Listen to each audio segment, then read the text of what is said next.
you're saying that you don't want me in the gene pool? Yeah. But that's horrible. You shouldn't treat people like that just because of what they believe or the way they... The only way this changes. Yeah, you remember the guy in Riverside whose son shot him? He was the leader of the neo-Nazi group. And his own son shot him with a .357, with his own .357 while he was napping on the couch. Yeah, and why did he? Because he was beating him on a regular basis. Jeez. And the kid was sick of it. And the only way But I'm sure there are some fine people on that side. Yeah, I'm sure. The son decided, and David Duke's own son also does not, he's not with his dad. He disappeared. He does not want to be he wants nothing to do with him. I remember when that came out, his son wanted nothing to do with him. He said, oh, hell no. He said, well, this is tradition. This is the part of the family. He said, fuck you guys. You guys are racist. What are you calling a racist? No, Dad, you're a racist. These people, there's nothing wrong with these people. This is what you've been preaching? Like you're saying, dealing with the young people. When the young people see this, they say, hey, that's wrong. Exactly. Of course it's wrong. And then the old people say, oh, there's something wrong with him. No, he sees it because that's honesty. Well, it's interesting that the people we're talking about this from a basis of race and religion, and this week we saw I'm sorry, I got to go to my notes here, but 3 presidential committees, the Manufacturing Council, the Strategy, and Policy Forum, the Infrastructure Council, and then just the other day, the President's Committee on Arts and Humanities, all have been disbanded. The Arts and Humanities people all chose to leave on their own. Right. The Manufacturing and Strategy and Policy Forum, those were starting to bleed people, so Trump preemptively, of course, got ahead of this. And he sent out a tweet saying, rather than putting pressure on the business people of the Manufacturing Council and Strategy and Policy Forum, I'm ending both. Thank you all. Now, he announced publicly that it was his decision to end those councils, but those who were actually on the councils, including J.P. Morgan Chase CEO Jamie Dimon, who is no good guy, but he even said, no, we decided to disband already. So this is Trump trying to put his spin. But I think it's interesting that rather than putting pressure on the business people, what kind of pressure was he allegedly putting on them? The pressure to stay aligned with a Nazi? Like the fact that just 7 days ago, we only thought the president was a Nazi sympathizer. And over the course of 3 days... Speak for yourself. Wait a minute. I'm not trying to be... Right. No. But the collective... I've been saying that for a long time. Wasn't his father a KK member? Yeah, his father was a member of the Klan. Both he and his father fought the courts because apparently the court system believed that black people should be able to rent apartments in their properties. And Donald Trump and his father both disagreed vehemently. Now, why isn't that story flying out of there? Well, the thing is, the stories and proof of Trump's racism over the years have been around for all the years that they've been racist.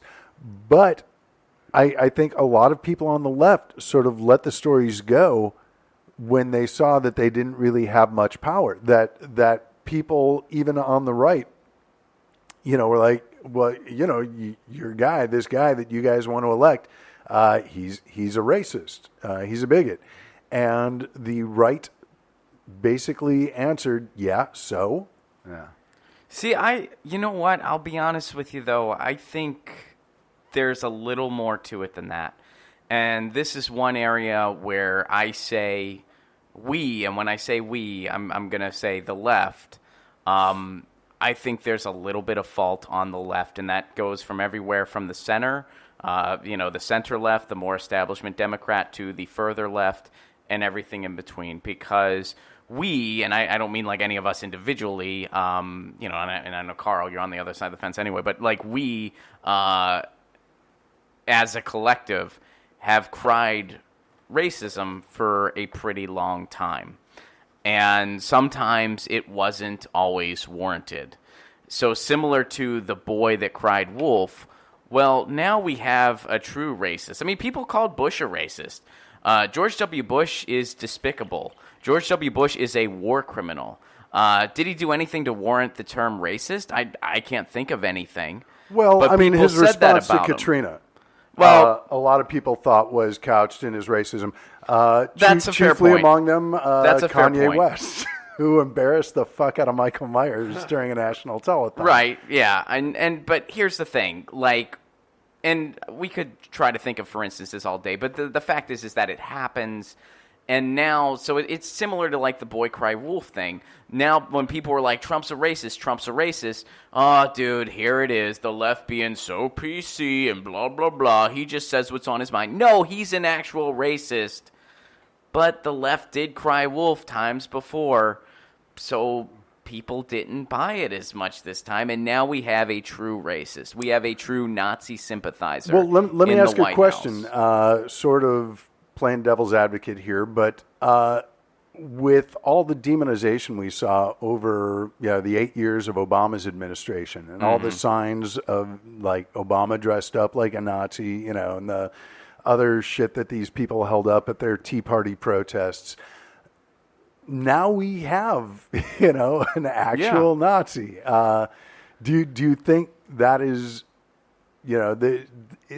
what's the connection absolutely. there? How It's is all- it that these people are able to see a Nazi in America's first African-American president who is doing such horrible things as trying to get health care for everybody? Right. But when there is an actual literal Nazi sympathizer in front of them, they are so blind to it. Trying to get health care for everyone as long as it's okay with the donors and the insurance companies. But yeah, I get what you're saying. I mean, yeah, totally. That's a good point as well. I'm not saying like it's all the left's fault. no. By no yeah. means am I saying that. I'm just saying, now's the time to reflect and kind of say, okay, some of this is on us too, because now we know this is a true racist. This is a true Nazi sympathizer. This isn't just someone that's so blinded by their privilege. This is someone that is a true Nazi sympathizer. Who is also blinded by his privilege. Right. Yeah, he's got the worst of all worlds going. And now we know what that's truly like. So I think there's a little bit of, maybe we need to, be more careful how we assess things in the future. That's all I'm saying. And I'm saying, and I take part of that blame. I've done it. I'm guilty of it as a person. Not that I wield some kind of huge amount of power or anything, but I've done it before, and I'm going to be more careful in the future now. Well, at what point, now that this has become so blatantly obvious in the past week, do you guys, there's been like a couple of senators on the Republican side that have come out and said he's not stable, this isn't good. Yeah, Bob Corker. Yeah, so, surprisingly. Like how much cover does he have left with, basically, I think that he's really put himself out in a way that he's not going to recover from this by any means. No, but honestly, the way government works and the way we've seen the Trump base basically only become smaller in number, but stronger because of their hate. I don't think this is going to be enough to take Trump down. I think it'll be interesting to see what happens. He is completely ineffectual as a president now. And, we thought he was ineffectual when Republicans in Congress couldn't get health care reform, or what they like to call health care reform, passed. And I think we are about to see them fail miserably in trying to get tax reform passed. Which I think will be another significant dent in his presidency. But I think he is going to be able to turn that to an attack on Congress, saying that this has nothing to do with him. This is just Congress being ineffectual. Let him do it. I mean, honestly, and this is where, when people get into the discussion of impeachment, I think politically, that's a terrible idea. I don't want to see Trump get impeached. At least not before the midterm. I think politically that would be a terrible move because you would be trading an incompetent psychopath for a competent psychopath that could get some dangerous shit done. It would give the Republicans time to distance themselves from Trump, and then, Republicans would keep a stronghold in 2018 and through 2020. That's exactly what would happen. But you stick Trump to the Republicans. You stick it to them because 80% of them still support him. Most of them advocate doing nothing about any of this. So you stick Trump to the Republicans. Well, then he's just going to keep it in shambles. He's going to keep – the White House is being run like a third-party failing pyramid scheme right now with more turnover as such, too. What's the other option? Terrible legislation goes through. That's the other option. I'd rather see it in chaos until we can get some better leadership. Well, the one way that he can spin this, all the turnover, is he can say, hey, I'm creating more jobs in the White House. And he can avoid taking blame. I mean, someone said this to me the other day, and I thought it was an interesting perspective. They're like, I think he likes it because, A, all he really cares about is PR in the first place. He just likes the attention. That's why he wanted the job. And B, this avoids him from taking any direct blame. Like, my cabinet's in shambles. I can't do anything. He also proved by him winning that anybody can get into the White House, that the White House is for sale. And well, you have to be able to afford to buy it, though. So right. It's not anybody. Well, it is. You put a reality TV. You can buy it. Anybody who can get the funding. Right, but you put a reality TV star in there that shows us. I mean, he didn't have to know shit. They could say, well, Obama didn't know anything. He knew a hell of a lot more than this guy, and he didn't listen to all this, but he didn't put us like this.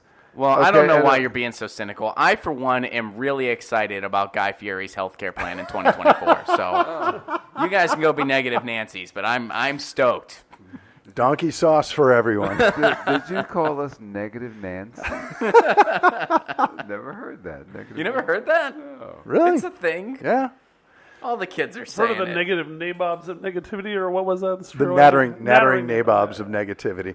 But I think it's interesting that the alt-right, and I will use that term because, and while I fully understand your viewpoint on it, Ron, I think that it is inherent that we take their rebranding or their attempt at rebranding and give it just as much tarnish as their original brand names, the Klan, the Nazis, John Birchers already have.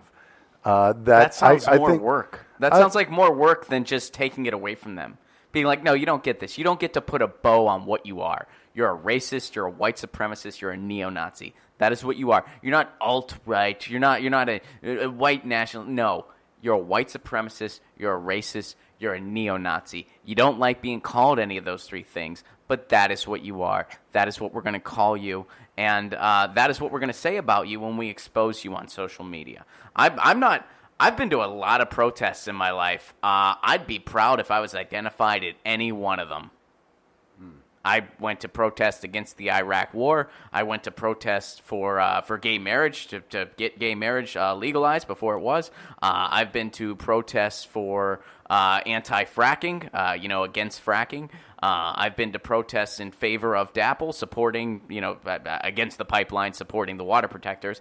I've been to all of those protests. You're a troublemaker. I'm proud of every single one of them. You're just a fucking troublemaker. That's what you are. You are. You're the fly in the ointment. I've been to healthcare for all. I've been to protests in favor of healthcare for all. Proud of every single one of them. If someone was like, "Hey, that's Ron Placone," I'd be like, "Yeah, damn right, I was there. Where were you at? We could have had we could have had hot cocoa or whatever." So yeah, if you're ashamed, if you don't want to be spotted at the quote-unquote protest you're attending, well, maybe it's because your ideology is fucked up. Maybe it's because you're a hateful, bigoted person. And, well, guess what? You're being exposed now. The internet helped this happen. We live in a more racist society than we ever have, at least in recent years, because of the internet. The internet is an amazing tool. It's made my job possible. However, the other side of it is that everybody has a place to find their community now, even white supremacists. Before, we lived in a less PC world, but part of the reason we lived in a less PC world was because if you were a racist asshole, you kind of